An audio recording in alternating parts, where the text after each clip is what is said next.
meie elu Pelgulinnas. Tere, see on siis meie Pelgulinna gümnaasiumi kool.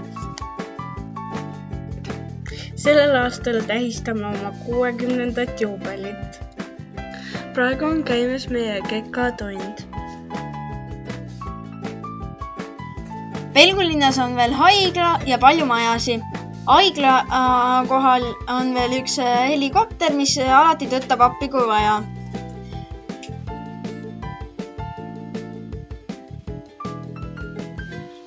Meil on ka politseijaoskond, mis alati meid turvab. Kui on vaja kaugele sõita, siis alati helikopter valmis.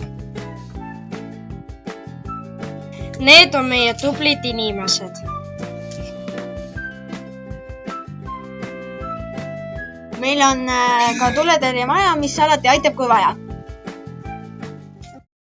Meie lähimad naabrid elavad kalamajas. Pelgulinnas on palju parke, kus saab sõpradega mängida. Meie tänaval on palju väikseid maju. Siin on mõnus elada.